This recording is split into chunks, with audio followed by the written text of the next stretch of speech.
Welcome to Critical Hit, a Major Spoilers podcast. Thank you for downloading. Thank you for checking us out this week. This week, another GM, D&D Brian. Hello, Brian. Hello. You have a game for us. Yes. And what are we going to be playing this week? What we're planning on playing this week is Panic at the Dojo. Now, a lot of people have been asking for Panic at the Dojo over in our Patreon Discord server.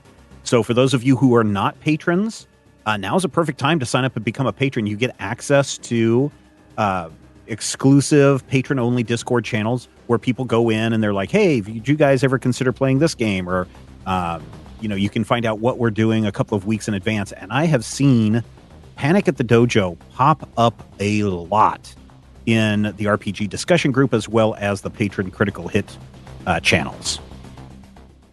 What is it about Panic at the Dojo that so many people are interested in?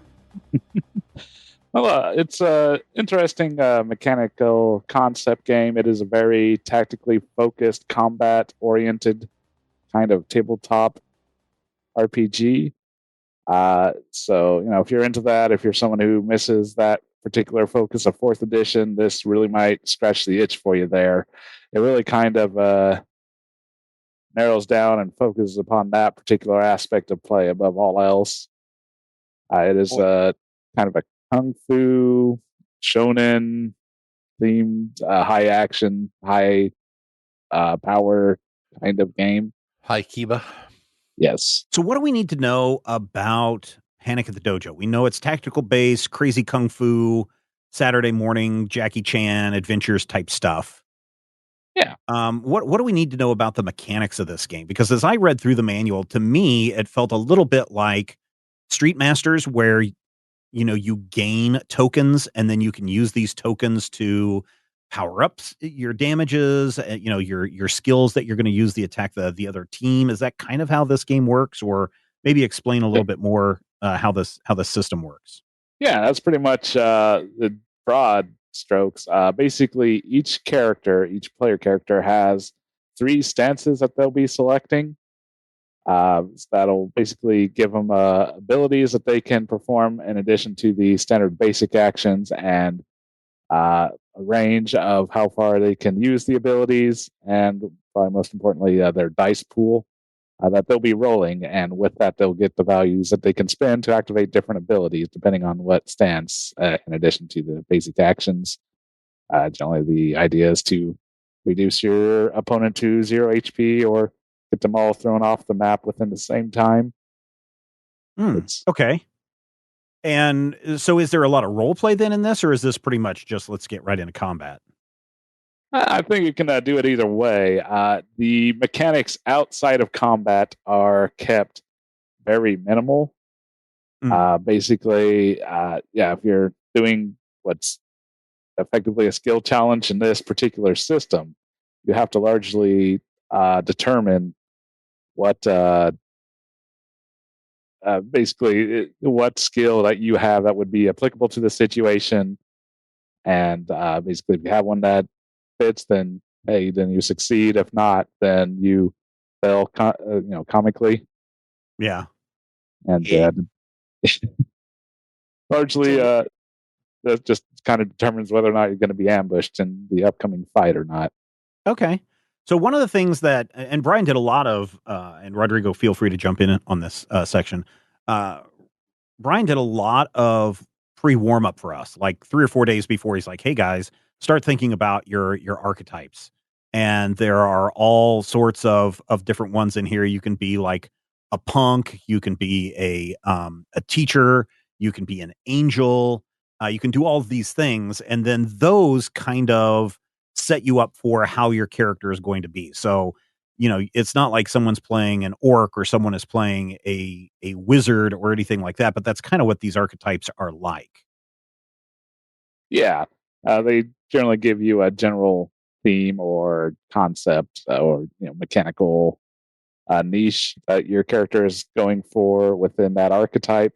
However, characters are not bound by a single archetype. They can choose their I forget if it's forms or styles of Fused? the archetype. Is it a fused style? Is that what it is? Yeah, you can choose, from two different archetypes if you'd like, and make a fused character, or you can make, interestingly, a frantic character, which I really kind of dissuaded this group from doing. And in fact, I think pretty much almost all of them have chosen focused Focus characters. style. Yeah. Yeah. Yeah, where Seems like a good place to start. yeah, because if you're frantic, you don't actually have three set stances. You instead have three styles and three forms that every round you select one of And you each. you have to change them every turn too. You can't stay in the same one. Yeah. Okay, so what archetype did everybody choose? I went with punk. Matthew, what did you choose? If I understand it correctly, I went with cyborg. Okay. Yes. That is my archetype. Yeah. Rodrigo, what did you do? Correct. Demon. Ooh, a demon. And then Brad Will is back with us this week. Brad, who did you choose as your archetype? My archetype is War Dancer. Oh, nice. And then Rob, did you pick an archetype? I think that's the only thing I did. Okay. And what did you pick? Do you remember? Is that the schemer? Right. There's so many different emails in my inbox that say "panic at the dojo." Right now. I can't find anything. Well, it's panic. Panic. It's panic time. Schemer, that's actually a separate pick from all those others. That's a build ability. That's basically an ability you get no matter what. Yeah. No matter which stance you're in. Basically, so beyond that, there, as you mentioned, there's the several archetypes. I forgot which ones I maybe suggested.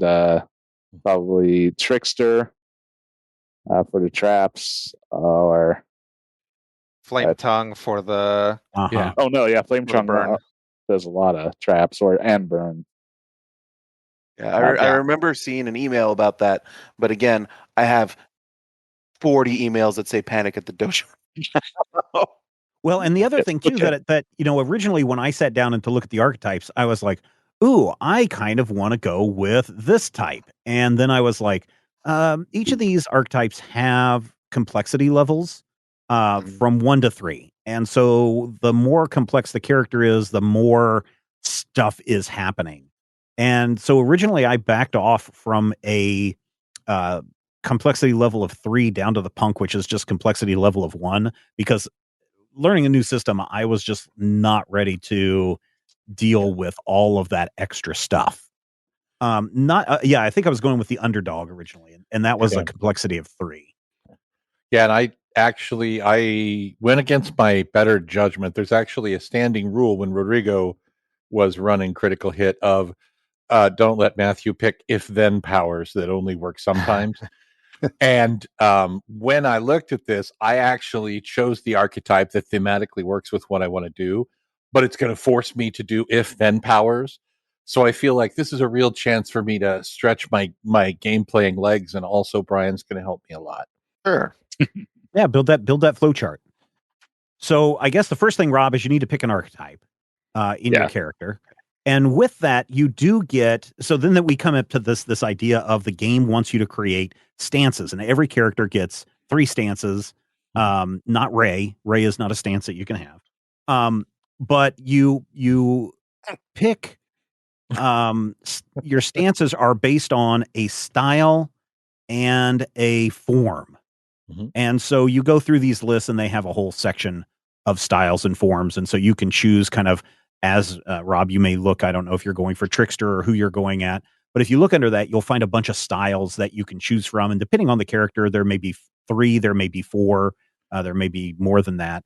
But like, for example, let me see if I can find mine really quick. All the options under the punk setting. So under that, we had like there was a bleeding style, a brawling style, a flashy style, a knockdown style, and a taunting style. So you pick like 3 of those, and then you merge those with 3 different forms. And so then you have to go into a whole other chapter. I think it's chapter 4. I think there where are you 12 go in basic forms. Yeah, so you get things like Blaster and Wild and Zen. Those are the forms that I chose. So I ended up, and then you mix them with your 3 styles. So I ended up with a Bleeding Blaster, a Brawling Wild, and a Knockdown Zen stances for my character that I will then use in the game. And I think that is probably the part that for me took probably the longest time, because you have to kind of read through all the forms to figure out, okay, what does this form do? What is it best at? Does it match with the character that I want to do? I probably could have gone with an iron form at some point, but I was like, no, I want it to be a tank and absorb damage and then return that damage to the character. So I was, kind of looking at those things and seeing which ones matched up, because, instead of being a bleeding blaster, I could have been a knockdown blaster, just depending on how that is. So that does give you, I think, Rodrigo, a lot of variety from simple archetypes and, limited styles and forms that the manual gives you. Right. And the three different types that you can have, so focused, fused, or frantic. Right. Open that up even more, right? I ended up as a focused demon, but I was gonna go fused demon underdog. But then I didn't know what all everybody was doing. We were all kind of like shooting emails back and forth at the same time. So I was like, well, if I focus, then that leaves more options open to everybody else. So demon has plenty of stuff to look at. And the same forms are available to everybody. So we're probably going to see a couple of something powers or something blasters.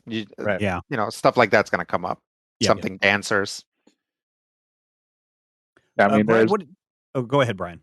I was just going to say there's going to have to be overlap with the forms, since there is only the 12, and 5 players having 3 of each. Right. Yeah. So yeah, that's literally more than there are. Yeah. So Rob, you might want to go through and look and see under your character what are some of the styles that you're interested in. I'm trying. But I need to ask some questions. Yeah, go ahead. Ask away. We'll help you build your character. So much in this. And the fact that we're supposed to pick an archetype first, but the forms are before the archetypes. I know. That's so.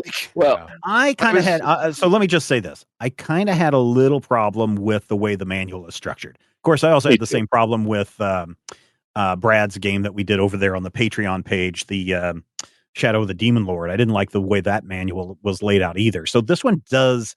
I think the way Brian walked us through it in the emails, let's pick your archetype first and then choose your other stuff, I think worked out really well. And I kind of wish the book had kind of done it that way as well, instead of starting with the glossary and then jumping us into, here's what a form is. Here's what a style is. Oh, here's the archetype. This book is written from the perspective of someone who already has a character sheet in their hand. And you know what you're looking for, and you're looking for the explanation. So you get 80 pages in before you actually get to character generation. But, if you remember the old days of Dungeons and Dragons, uphill both ways, it was kind of the same, sort of thing back in the AD&D days. You were just all over the place trying to find what you needed to do, with the assumption that somebody in the group is going to be expert enough to remind you the order that it needs to go in. Which is why they don't play AD&D anymore. Yeah, I mean, I definitely had a bit of difficulty grokking the system when I first jumped into it. When I picked up the book, that's largely why I really tried to go through the whole walkthrough process and basically the suggested order that I stuck people through. No, I agree. I think that worked really well. Now, the thing that helped me, because I was like, okay, I have these forms and these styles, how do I mix them together? What is it supposed to look like? Now, fortunately, the back of the book does have a bunch of sample characters. And so I just looked at it and I said, oh, I'm going to build a spreadsheet document that I just fill the cells in very similar to the way the other cells are, and just copy and paste from the manual into those sections. And I ended up with basically 3 pages. 1 page is each of my stances that I'll use throughout the game. So that's my second question. Is there a reasonable character sheet somewhere? No, there's not. No. And that was like my first question to Brian when I dove into the manual, I was, Brian, is there a character sheet somewhere? He's like, no, unfortunately, no. And then There's like not. 10 minutes later, Matthew responded to his email going, is there a character sheet anywhere that we can fill in? Well, It what is I actually did was I took Steven's sheet and reverse engineered it and just copy pasted it over. And it worked pretty well for me. So you may want to look at that, Rob, because if you read, if you work with Brian's email information, obviously you're not going to be able to do this all over talking to you.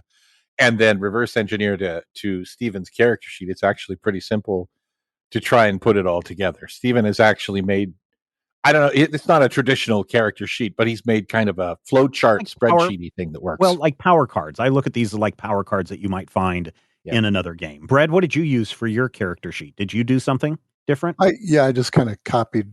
I took what you did and just made a 3-column table. So everybody with just words copied and what blah, I blah, did, and I copied from the. There's a reason why you're the leader, my friend. On page 123 of the manual, Rob, there is a hero creation checklist, and it runs you through pretty much the same stuff that Brian did. Choose your archetype, choose your stances, pick a style and then pick a form. And the styles all come from your archetype. So if you're in your archetype section, are you going with Trickster? Is that what you're going with? Okay. So I need to. So all I know is that I wanted to be a schemer, which was.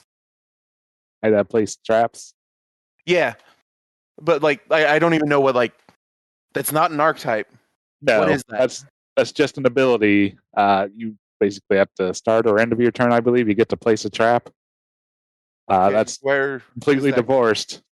Let's see. Shadow form is frustratingly effective, letting you teleport away from enemy attacks while leaving smoke and traps behind you. No, that's not what he means. It's page it's 129 on the document, 126 on the actual book. These are builds, so he's talking about the scheming build. Oh, scheming build. Okay. Thank you, Rodrigo. Scheming build. Okay, yeah, that's. You place one trap into an adjacent space. So that, like I say, is just an additional ability that you get that is completely divorced from any other options. So basically, I just kind of chose that just because I was thinking that would help, I suggested that people choose that first because I thought that might focus them as to what kind of character they'd want to be. Okay. So, what archetypes do we have so far? We have the demon, the war dancer, the punk, the Catman, the star. No, wait, that's Kiss. Yes. What was it? Demon, war dancer, Cyborg. punk, and cyborg. Yeah. Attorneys at law. A combo warrior, an aggressive monster, an aggressive tank, and a rushdown brawler. Cyborg. So we don't have any supporting type? We do not. Do we have? And we have neither a support nor a tank, do we? No. Punk is a tank. Punk is a tank? Oh, an aggressive tank. Mm-hmm. Never mind. These combo two different things. I think, Cyborg could probably also be a tank, especially with their ability to just turn. I don't know if you took that power to turn tokens into other tokens. Yep, I definitely took that because I saw that and went, "Holy crap! I'll need that." Yeah, you can, because I'm bad at things. Someone gives a bunch of burn tokens to you. You can say, "Nope, these are power tokens now." Yep, or iron. Oh, so if I go with Flame Tongue, which does a lot of burning tokens, I can set Matthew on fire, and it's not a bad thing? It hasn't been a bad thing for a while. I keep, writing it into the character. This is how Rob can set me on fire and have it not be bad. Any direction is a valid one for character creation, wherever you get your inspiration from. That's right.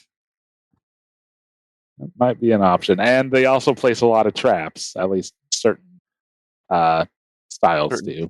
Okay. Yeah. Like there's one that, as you move, you can place traps. Ooh. Let me highlight. Yeah, I think that's Should we just go over the list? Power. Okay. I think I'll go ahead and go with the Flame Tongue. Okay. The other one that sounds fun would be the Phantom, but I like setting Matthew on fire, so. 76. There, Flame Tongue. Okay. Want to watch the world burn? Sounds good. Zoning archetype. Okay. Walls can move tokens easily. The angels, pair the Cyber's power, and the trickster's ability can turn your blistering heat into their own strength. Oh, good. Okay. And yeah, I was going to say, like, one of the reasons why there's not really a character sheet for this game is that there's not really any traditional stats like most RPGs would have. It's just all abilities, and some of the things are formatted differently, so it's hard to have a concrete unified thing. Yeah, and that goes into the question of hit points because you don't have traditional hit points. You have hit points based on the combat that you're in. Yeah, like how dire or how much significance story wise a fight has. Yeah, so if Will you're just determine how dealing with a many. bunch of like nobodies, maximum hit points for your character is only 4. But if you're going up against a boss monster, those hit points go up to 12 Well, for that encounter. and the other thing is that, playing games like D&D, playing games like World of Darkness, we take character sheets for granted because larger studios have someone to design character sheets from them, right? It's like, here's a person or a team that designed a game, and designing a character sheet that makes sense within that game is actually a different skill set. So a lot of these indie games don't have character sheets. Yep. So, Rob, if you scroll down, you'll see all of your styles. So, you've got a burning style, an explosive style, Ocean, Inferno, Phoenix, and Volcanic. Yep. So you got to pick 3 of those. Animal mechanic?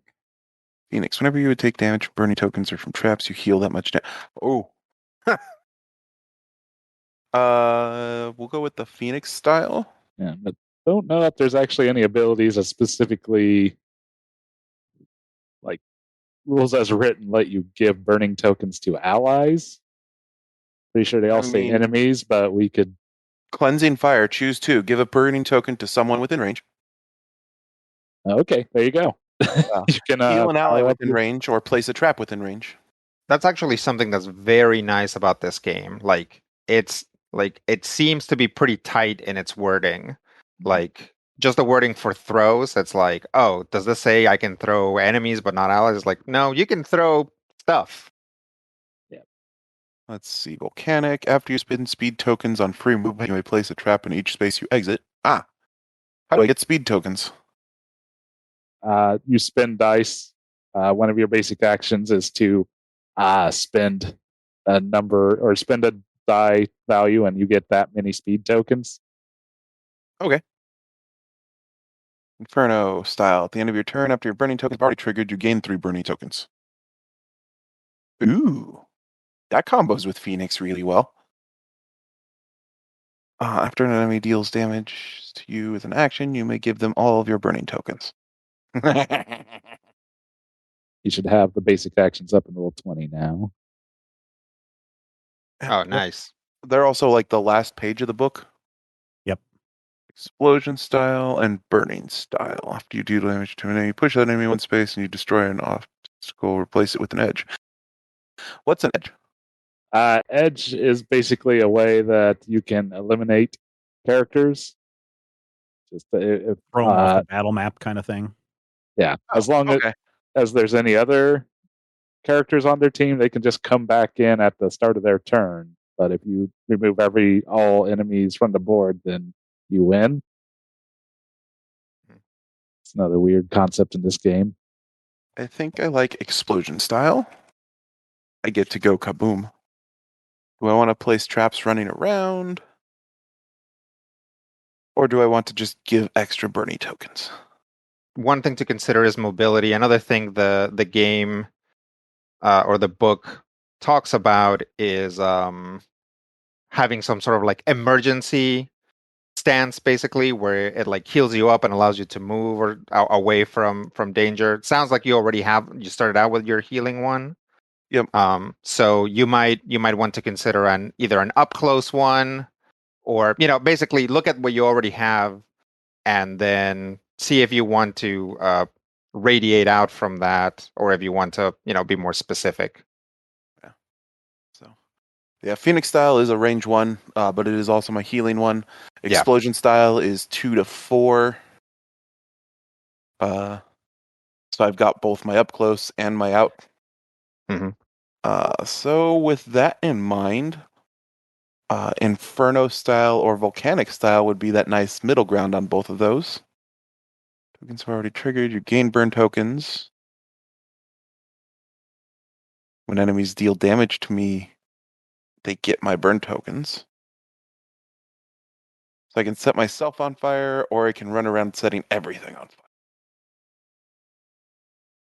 I like setting friendlies on fire. We'll go with Inferno style.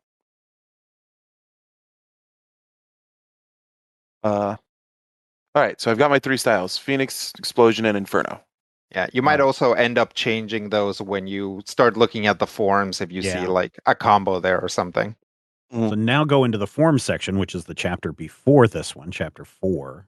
Well, actually, I'd probably stick here because if you look below each style, there is suggestions or notes on what or how certain forms combo with the style. That might be the easiest way to pick.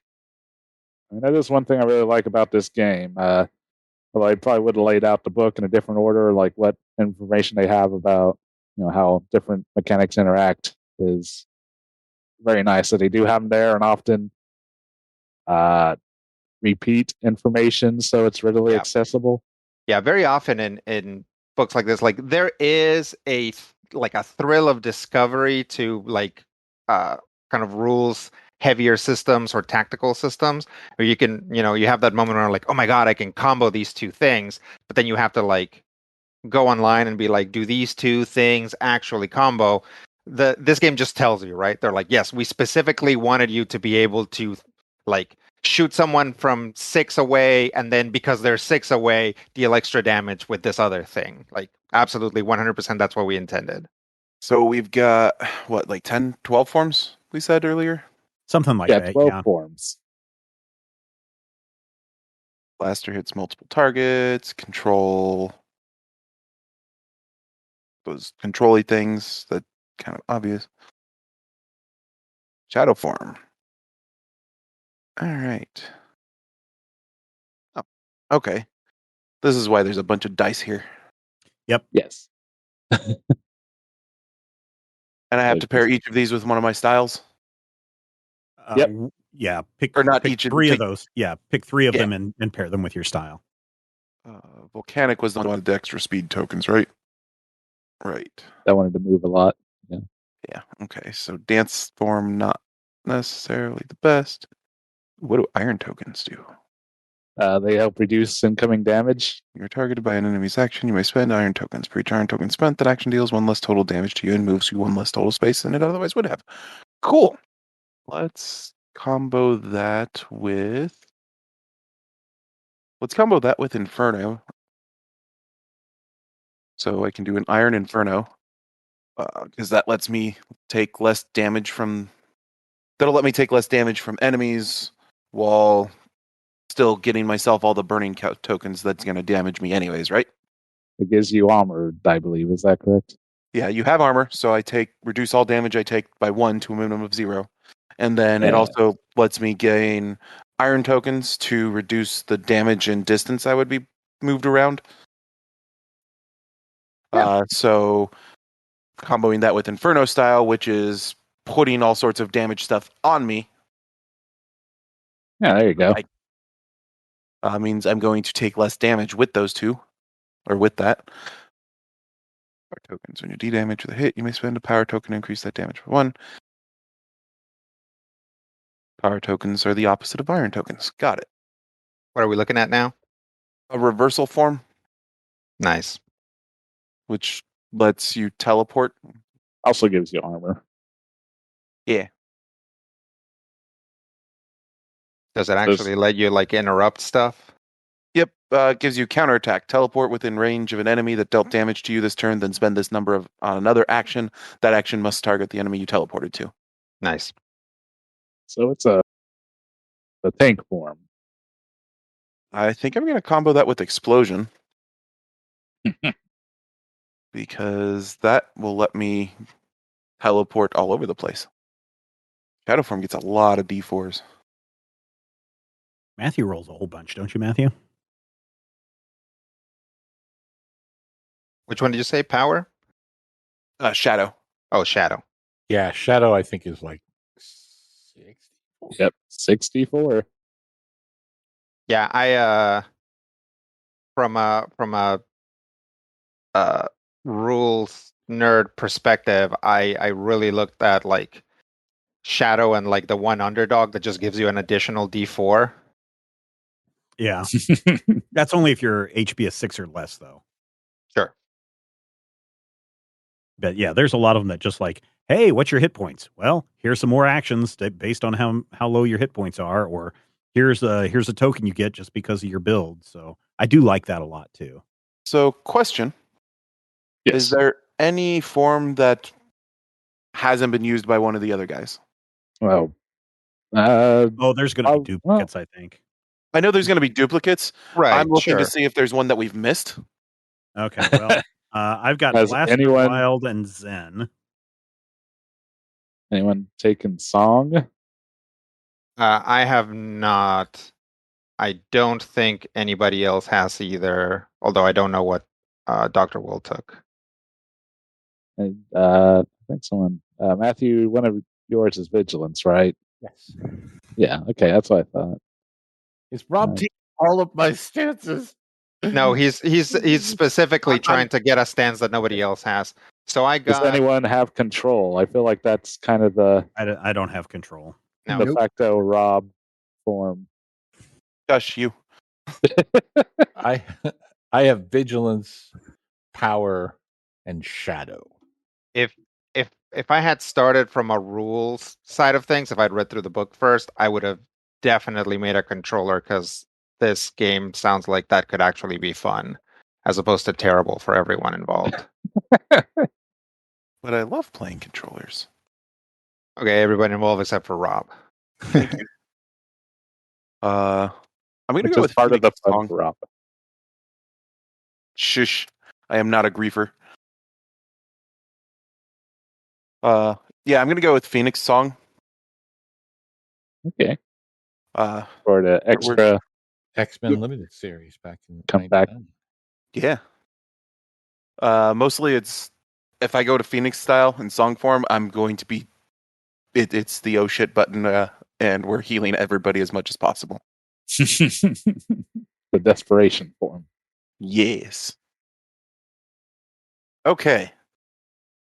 So, got my Flame Tongue archetype, scheming build, Phoenix style with song form, explosion style with a reversal form, and Inferno style with iron form.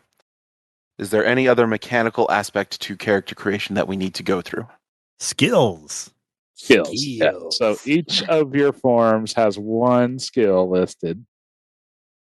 You can swap out one of those with any other skill if you don't like one of them. I'm okay with all three of these skills. Okay. And then you create a force skill as basically their general concept of two different words. Uh, That's one word. Right, someone Rob, want to try- like tell me what theirs is? Try. Oh, sure. I'm a Zen janitor. Yeah, I'm a it's- mercurial slicer. Yeah, exactly. I'm a lycanthropic adolescent.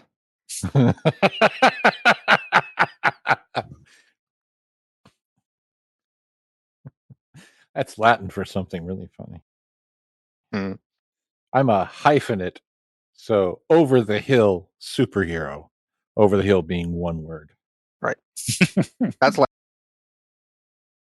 that's like Right. It's a multi hyphenate. that's more powerful the more hyphens you have. Yeah, I think I found a typo or a general error in the yeah, and like one of my abilities, the deadly dance ability, which I think is with the lightning style on page 106. It can be a 2 or a 5 or an 8, but the entry for 8 is exactly the same as the entry for 5, and I would anticipate that it would be something more exciting than that. But anyway, I'm just telling you that, and I'll just On the war form, war dancer style. Yeah. on the lightning style. Lightning style for the war dancer. Yeah. The lightning style Basically, if you spend an 8, what happens is you teleport 2 spaces, deal 1 damage to an enemy within range, then teleport 2 spaces, deal 2 damage to an enemy within range. So it's cumulative. Yes. Then teleport 2 spaces and deal 2 damage to an enemy within range. Okay. So they didn't have those thens in there. So I've got another one, like the Rushdown has the word then after the plus sign. And so this one doesn't have those thens in there, so I was not assuming that. But I like assuming that that there are thens in there. Okay, I can do that. It's not a really big deal. Unintentionally, you're not using a prepackaged game for this, are you? No. Okay. Because I forget where I found it. Karate Hotfoot Dojo Adventure is a file that I must have gotten off of one of the developer websites or something, because I can't find it at DriveThruRPG. But it's really kind of cool, and I might put a link in the show notes for everybody to go check out, because it's a pre-gen game, and so in addition to going through how to play and all the basic actions, it also includes not necessarily character sheets, but it does have something that is a kind of a character sheet like the ones that I made for this game. And it also includes how do you track your shield values and your tokens and that kind of stuff. One other thing you need to note there, Rob, if you haven't already, is since you are a focused flame tongue, you also get the focused flame tongue ability. So whenever you deal damage to an enemy with an action, give that enemy 1 burning token? Yep. Yeah. That one I did. No matter which stance. Yep. So you get to do that in addition to placing your trap no matter what stance you're in. I need a second word. What's your occupation? Yeah, like what's the concept? Yeah, so occupation will be right? high school student. Scheming student, right? Well, I was going to play with a like airsoft fanatic type character, and that's why I've got doing all the stuff. Scheming bro. I was going to go with scheming bro. I'm going to flavor all of my burning stuff as freezing, if that's all right. Yeah. Cool. So it's going to be cryo fanatic douchebag. None of you guys like airsoft. Cryo fanatic is fine. Cryo fanatic's only one word. Exactly. It's a hyphenate. All right. Well, what is like pick from the standard array for kids, right? Nerd, jock, freak, geek, Zoom dweeby, Neo Maxi Zoom dweeby. That's also a hyphenate. I think cryo fascist Neo Maxi Zoom dweeby works. Do not do that. What? Wasn't planning on it.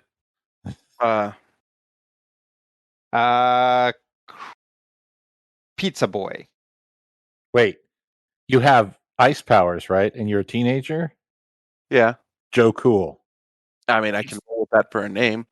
Netflix and chill. Oh wait, that's funny.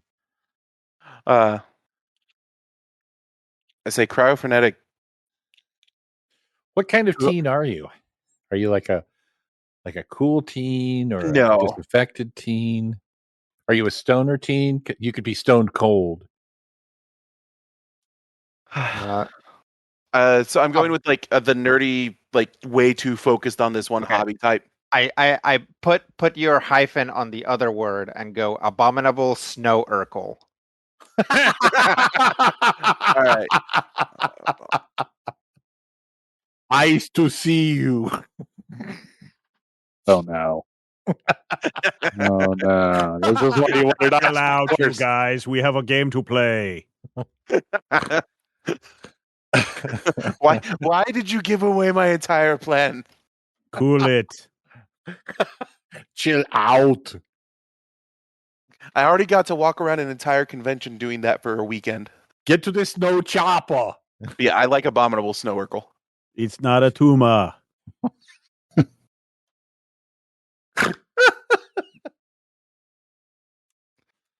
Is there anything else that I would need to do? That should generally be it. Do you have a Okay. name? Yeah, I guess you should need a name. Also, maybe find I something think to Arnold represent. is probably a good name to go with as a first name. Now you just need to find out the last one. Arnold? Yeah, it's kind of a nerdy name, right? Why Arnold? Arnold Nerdlinger. Arnold Jaleel. Arnold Poindexter. Arnold P. Jaleel. There you go. Arnold P. Sonic Voice. That's yeah, we'll go with that for the name. Assuming I spelled this correctly. It's your name. You spelled it however you spelled it. No, it's like this. J.A. I did not realize that Rodrigo was an Urkel purist. I mean, that was right when I got to the United States. So unfortunately, I had to cleanse a lot of that from my vocabulary because I just thought that's how people talked. Right. And it is. That's how we talk.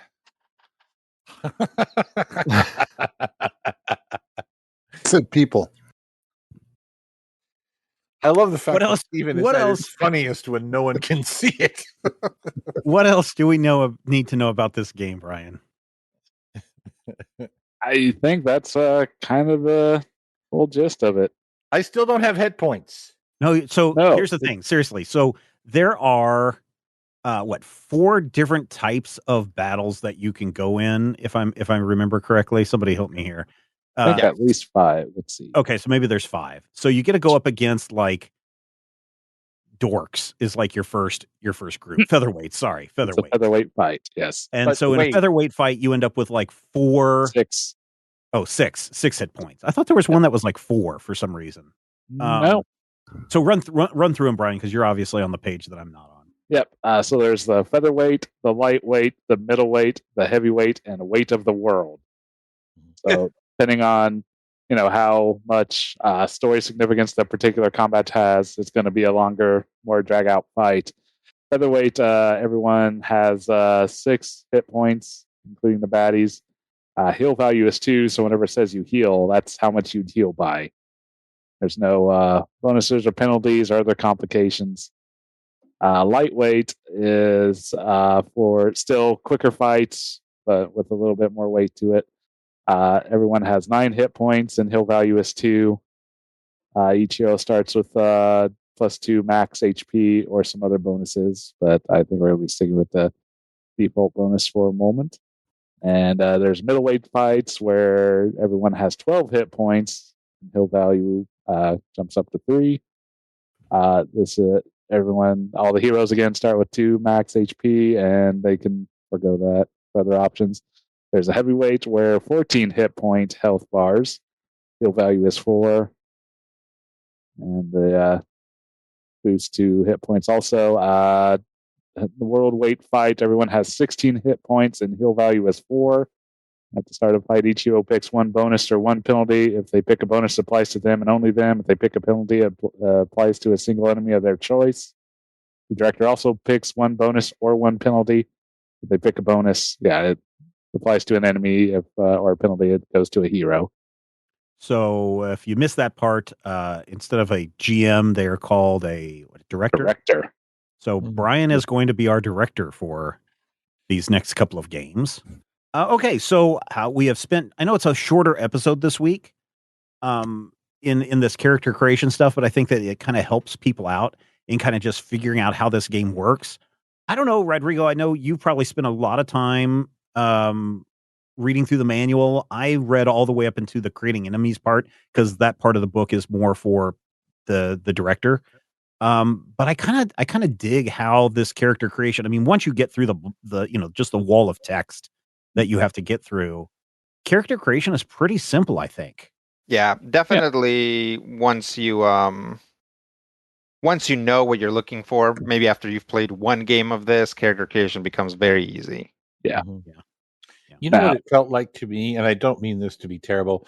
It's like when you go and you download a recipe, and the recipe starts with a personal story about why the recipe is meaningful, And then you get that's to the them point- trying to get the SEO information. Well, sure, and I understand that, but I feel like that's the way this book is set up too, because it's basically engaging you in kind of the meta. It's trying to explain to you these are the things we want to do, and here's the breakdown of it. And then we get to the meat and potatoes of how to actually make your lasagna. Don't put potatoes in your lasagna. I think if I were to reorganize this book, I would have put up here's what the game is. Here's a quick sample play. Now let's you create your character, and as we create your character, we'll be talking about your build, your stances, your skills, and your forms. And I think that would have been a better way to organize the book. And then if you need to have a block of glossary terms, I don't mind that, because I did find that very useful too, because I was like, okay, what are they talking about with action? And so you can just go to this section where it's got this quick look glossary that just runs through everything. Gaming or RPG book layout is definitely an ongoing topic that continues to change and evolve as new people get into it and games are created. Like it's seriously, kind of really its own discipline. When we were doing Shadow of the Demon Lord, I was going back and forth with Brad because the layout of the book just was confusing me all the heck, and Brad's like, no, read it this way. And when you read it this way, then it's like, oh yeah, okay, now that makes sense. But the way I was reading it, it was just like, what are they talking about? So yeah, I think I don't know if I've read a manual that is just like super easy to jump into. That's just like, oh, this makes perfect sense from someone that doesn't know anything about this game. So anyway, the next thing that now that we have all of our characters created, I think in the next episode, Brian, don't we have our characters debut on the scene? That is correct.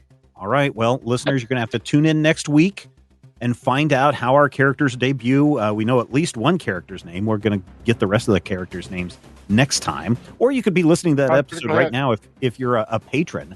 And you can go over to patreon.com/major spoilers. We certainly appreciate all of your help as we build up these shows, all a decade plus now is what it feels like. I think it's been a decade. And we certainly enjoy bringing these shows to you each and every week. And I understand there are many of you out there who just financially cannot afford to become a patron right now. But if you can afford $1, $2, $5 a month, then please consider signing up at patreon.com/major spoilers. Honestly, I think the $5 one is probably your best bet. We certainly have a best bet value. We certainly have a number of people who support us at higher levels than that. And of course, they get things like t-shirts and original art and all these other things. But if you can really support us, we could really use your help so we can make sure that this show continues far, far, far into the future.